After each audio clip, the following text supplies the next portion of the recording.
আসসালামু আলাইকুম। আমাদের সাথে এই মুহূর্তে আছে মিস্টার আলিফ মাহমুদ। ও এই বাইকটা কাকে দেওয়া যায়? এই বাইকটা এমন একজন মানুষ পাক, আমি দোয়া করি, আমি মন থেকে দোয়া করি এই বাইকটা এমন একজন মানুষ পাক যে মানুষটা এই বাইকটা পাওয়ার পরে সে খুবই সেফ ভাবে চালাবে। যার বয়স যদি 35-এর উপরে হয় আমি মনে করি সবচেয়ে বেস্ট। অল্প বয়সী আমার মতো পোলা প্যান্ট পাইলে আমাকে ইচ্ছা করে বাইকটা নিয়েই একটা টান দিই 100-এর উপরে, তখন যে 100-এর উপরে টান দিতে যাই আমরা উপরে গেছি গা।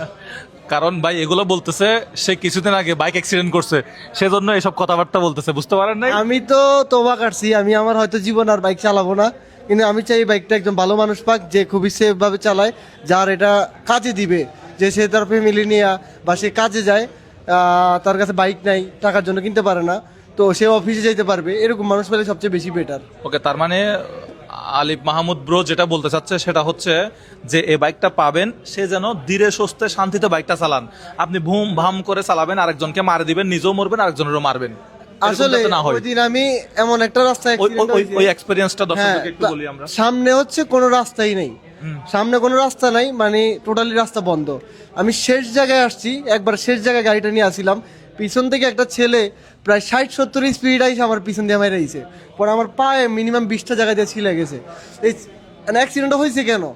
কারণ ছেলেটা মানে হয়তো ভিডিও করতেছিল, এটা স্টাইল করতেছিল, ওভার স্পিডে চালাচ্ছে, তো ওভার স্পিড ভালো না। হ্যাঁ, তো এগুলো বন্ধ করা উচিত। ওই রাস্তাটাই ছিল এরকম, ওইখানে সবাই টিকটক ভিডিও বানায়, সবাই স্পিড আসে।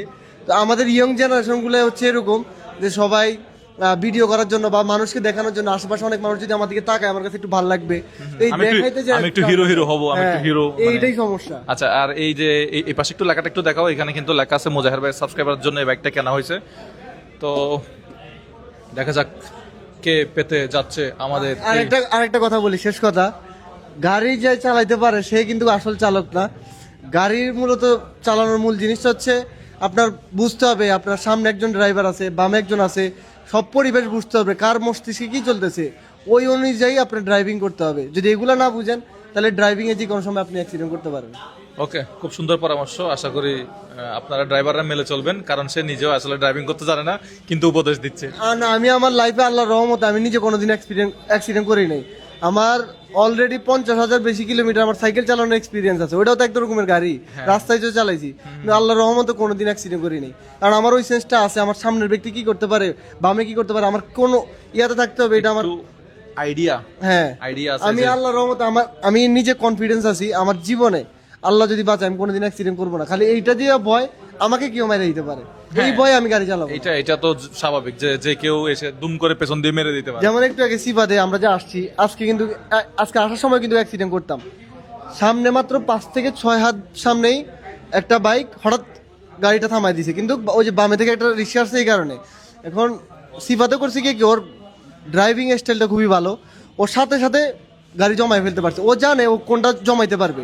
তো এরকম উচিত যে আমি কোনটা জমাইতে পারবো, আমি কি করতে পারবো, আমার ভিতরে কি আছে ওইটা বুঝা যায় গাড়ি চালানো উচিত। আমি যেটা পারবো না এটা তো করা যাবে না, ওই স্পিড উঠানো যাবে না। ওকে, থ্যাংক ইউ সো মাচ। দেখা যাক এই বাইক 15 তারিখ দুপুর 2টায় কার হাতে যাচ্ছে, কে পাচ্ছে। আসসালামু আলাইকুম।